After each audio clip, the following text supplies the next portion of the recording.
On a un test, ce qu'on appelle le test de Kleinauer. Alors ce test, quelle est son utilité?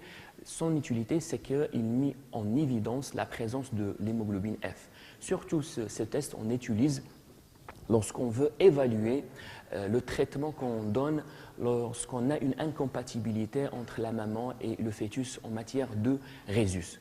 Bon, je m'explique, c'est que lorsqu'on a ce problème, la maman, on va voir ça avec plus de détails dans le chapitre de l'immunohémato, c'est que si le fœtus il est rhésus positif et la maman R négatif, la maman risque de s'immuniser contre ces antigènes, l'antigène rhésus D. L'antigène D du système rhésus. Alors qu'est-ce qu'on donne? Après l'accouchement, on donne un médicament qui s'appelle l'anti-D. L'anti-D, qu'est-ce qu'il va faire? C'est une immunoglobine qui va attaquer les hématies, les hématies fœtales qui existent dans la circulation ou dans le sang de la maman. C'est pour, je dirais, minimiser cette charge en hématies du fœtus. Et comme ça, normalement, pour maîtriser l'immunisation, c'est-à-dire on maîtrise l'immunisation de la maman contre l'antigène anti-D. Alors nous, qu'est-ce qu'on fait au laboratoire? C'est qu'on instaure ce traitement, puis après, on envoie un prélèvement pour regarder est-ce qu'il existe toujours des hématies fœtales. Alors comment on va les mettre en évidence? C'est par ce test. Bon, c'est un test parce que les hématies fœtales, ils ont une résistance, parce que bon, le test c'est un principe de résistance à un milieu acide. Les hématies fœtales, ils sont résistants au milieu acide. Par contre, les hématies de la maman ne résistent pas. Alors nous, on fait une coloration et on regarde après un traitement en milieu acide, est-ce qu'il reste des hématies. Alors les hématies qui restent après ce traitement sont les hématies fœtales. Et comme ça, on va évaluer ce traitement. C'est-à-dire si on ne trouve pas, bon, on est bon, on a pu arriver à diminuer cette charge en hématies fœtales chez la maman. S'il reste toujours, normalement, le clinicien adapte son traitement. Mais l'exploration la plus intéressante, c'est les méthodes de séparation, c'est des constituants ou des fragments de l'hémoglobine, surtout l'électrophorèse et les méthodes de chromatographie. Bon, pour l'électrophorèse, on a plusieurs types. On a l'électrophorèse à pH alcalin, pH acide, l'isoélectrophorèse et même l'électrophorèse capillaire. Alors après un traitement, c'est-à-dire on recueille le prélèvement, on fait un lavage, puis après on extrait l'hémoglobine, puis après on fait une électrophorèse qui va donner, bon, parce que l'électrophorèse c'est quoi? C'est une méthode de séparation sous un champ électrique. Et il va révéler, je dirais, la composition de l'hémoglobine. Normalement, comme par exemple chez l'adulte, la majorité, c'est jusqu'à 98%, l'hémoglobine, elle est constituée par l'hémoglobine A, qui correspond à 2 chaînes alpha et 2 chaînes bêta, jusqu'au 2,5% en hémoglobine A2, qui correspond à 2 chaînes alpha avec 2 chaînes delta, et des traces, parfois on ne trouve pas de l'hémoglobine F. C'est-à-dire grâce à ces méthodes, on peut voir le profil électrophorétique de l'hémoglobine. Et bien sûr, lorsqu'on suspecte dans le contexte des hémoglobinoses, c'est-à-dire si on a une hémoglobine qui est anormale, on cherche la mutation par la biologie moléculaire. Ici, une illustration des résultats de l'électrophorèse sur gel. C'est-à-dire, bon, on fait une migration et on reçoit, je dirais, on va séparer les différents types de fractions de l'hémoglobine et on regarde je dirais, ces bandes. Normalement, on les compare avec un témoin. Ici, par exemple, chez ce patient, on a pu révéler la présence de ce fragment qui correspond à l'hémoglobine F. Ça, c'est l'électrophorèse sur gel. On peut ici, à droite, c'est comme ça on a la présentation des résultats de l'électrophorèse capillaire. Alors la différence, si la séparation se fait sur un support solide, un gel, et si la séparation se fait sur un support sous forme un capillaire. Et les résultats sous forme de pics. Ici, par exemple, on regarde que la majorité de l'hémoglobine de ce patient, par exemple, elle est composée de l'hémoglobine A, suivie par un pourcentage minimal en l'hémoglobine A2. Bon, l'intérêt, bon, on a dit ça, c'est surtout de l'hémoglobine, c'est surtout dans le contexte des anémies. Alors, lorsqu'il est inférieur au seuil inférieur physiologique, on parle de l'anémie et ça diffère en fonction du sexe. Et surtout, c'est le contexte des hémoglobinoses. Ici, le frottisson, on reprend toujours le contexte de drépanocytose qui est caractérisé par la présence de l'hémoglobine S. Ici, dans électrophorèse chez une famille, on regarde ici que la maman et la mère, ils sont hétérozygotes en drépano-hétérozygote. Et chez leur fils, bon, il n'y a pas là, ici, il n'y a pas la bande, et par conséquent, le fils, il est anodin, il n'a pas la drépanocytose. Par contre, leur fille, bon, ici, c'est une drépanocytaire homozygote, c'est-à-dire, ce n'est pas comme le profil de ses parents. Ses parents, quand même, ils ont pu arriver à faire la synthèse de l'hémoglobine A. La fille, c'est-à-dire, il a reçu les deux allèles de ses parents et il est drépanocytaire homozygote. Il ne synthétise que l'hémoglobine S. On a la synthèse, puisqu'on a la mutation, on a la synthèse, dans le chromosome où il y a la mutation, on a la synthèse de l'hémoglobine S, et on a l'autre gène qui est anodine, qui est normal, il va synthétiser, on va plus arriver à faire la synthèse de l'hémoglobine normale. La maman, la même chose, la fille ici, elle a reçu l'allèle muté de son père et l'allèle muté de sa mère, et le résultat, deux allèles mutés, et par conséquent, il va synthétiser que l'hémoglobine qui est anormale. Par contre, ici, le fils, il a reçu l'allèle normal de son père et l'allèle normal de sa mère, et comme ça, il n'a pas la mutation, il va synthétiser l'hémoglobine qui est normale. Non, il s'exprime. C'est pour ça qu'on a en fait, dans le compte, on a ici la synthèse c'est pas récessif. Si la mutation est présente, il se manifeste. Alors ici, bon, surtout les hémoglobinopathies, on a le problème de synthèse d'une immunoglobuline qui est anormale, c'est le contexte de l'hémoglobine S, mais on a plusieurs hémoglobinoses. Par exemple, on a ce qu'on appelle le O arabe, l'hémoglobinose, le C, le E, l'hémoglobinose E, c'est-à-dire on a l'hémoglobine E. On a plusieurs variétés de mutants de l'hémoglobine. Ça, c'est-à-dire on a une mutation qui va donner une hémoglobine qui est anormale. On parle d'une hémoglobinose.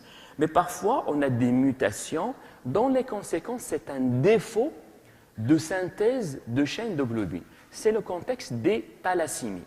Le problème de thalassémie, c'est-à-dire on a une mutation, quelles sont les conséquences? C'est qu'on ne peut pas arriver, ou la conséquence, quantité insuffisante en chaîne de globines.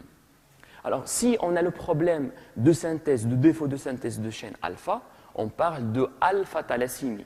Si on a un défaut de chaîne bêta, on parle de bêta-thalassémie.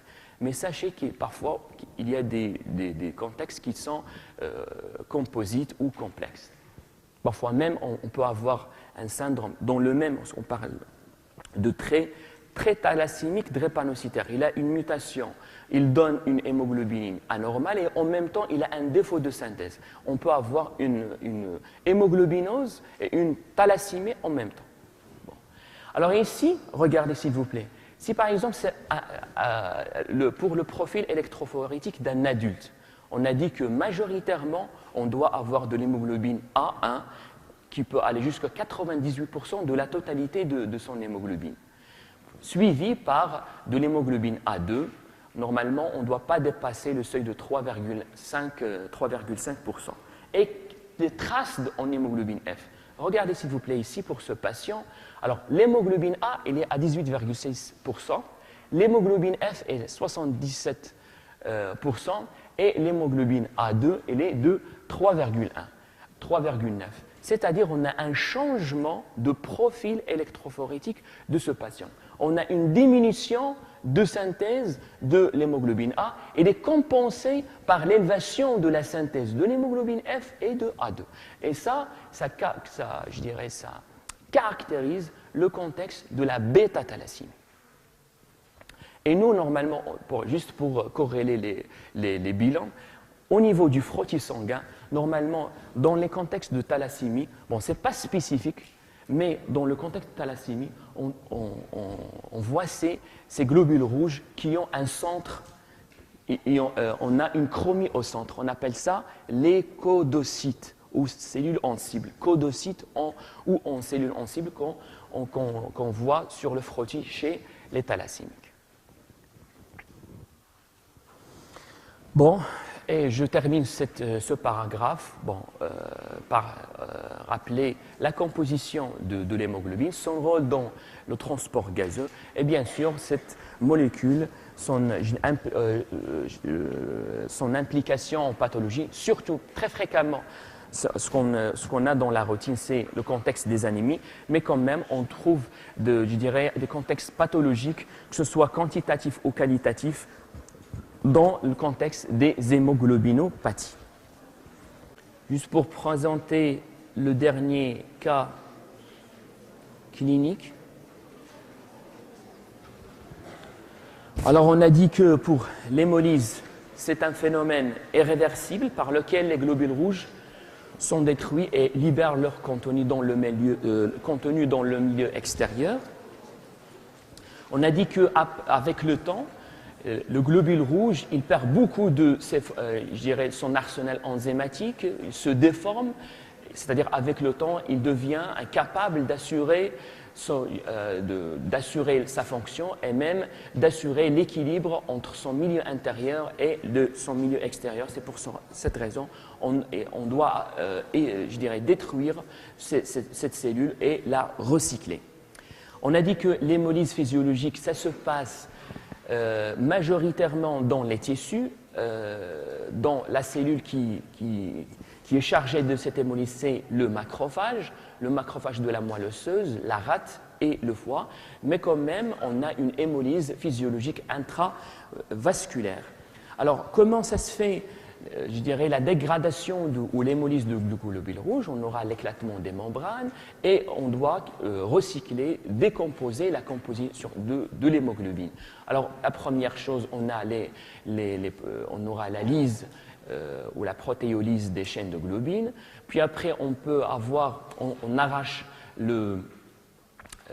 l'atome de l'hème, et l'hème, il va subir un métabolisme pour donner la bilirubine non conjuguée qui va être déversée dans la circulation sanguine et sera associée avec l'albumine qui va l'acheminer au niveau du foie, l'hépatocyte, qui va la conjuguer et va donner la bilirubine conjuguée qui va être déversée dans l'intestin et la bilirubine conjuguée va donner la stercobiline qui est responsable de cette couleur jaunâtre des selles.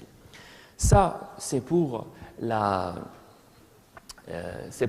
l'hémolyse intratissulaire.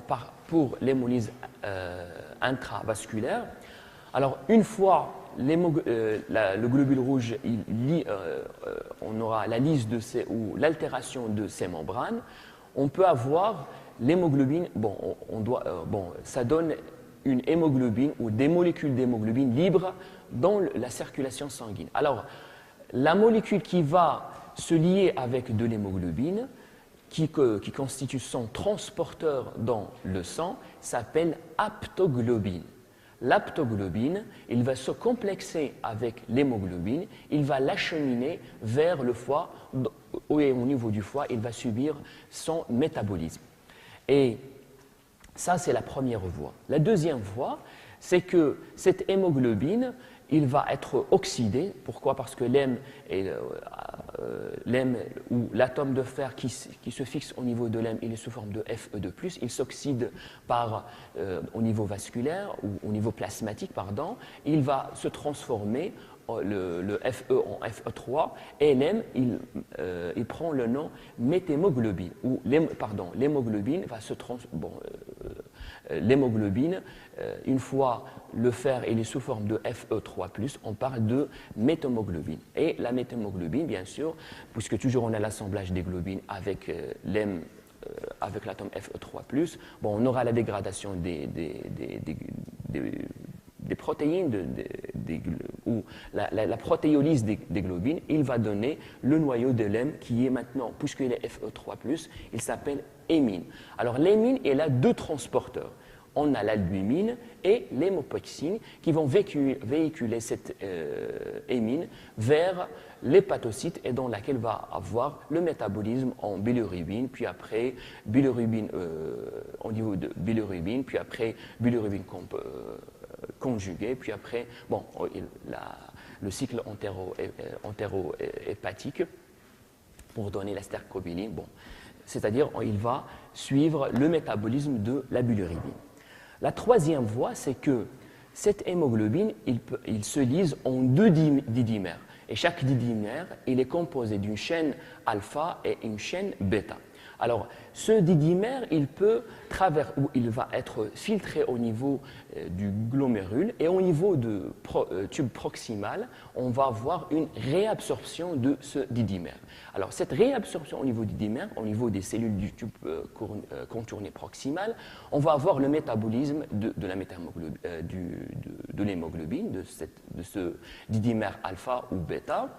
Alpha-bêta, et on aura le stockage du fer à l'intérieur de ces cellules.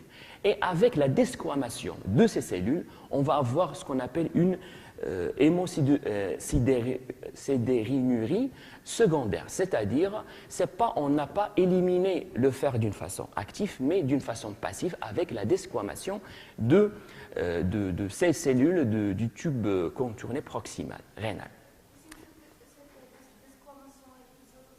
Bien sûr, parce qu'on a un renouvellement de ces cellules, tout simplement. Mais parfois, ce seuil de réabsorption au niveau du tube contourné proximal, elle est dépassé. C'est pour cette raison qu'on peut avoir ces didymères de l'hémoglobine qui sont dans les urines. Et c'est pour ça, parfois, ce qu'on voit d'ailleurs dans le contexte des hyperhémolyses, qu'on a des urines foncées. Et les urines foncées, c'est une preuve de la présence de l'hémoglobine, plus précisément des didymères de l'hémoglobine dans les urines. Vous pouvez un jour voir ça, c'est-à-dire des urines foncées. La première chose à évoquer, c'est l'hémolyse. Bon, juste pour illustrer ce contexte de l'hémolyse,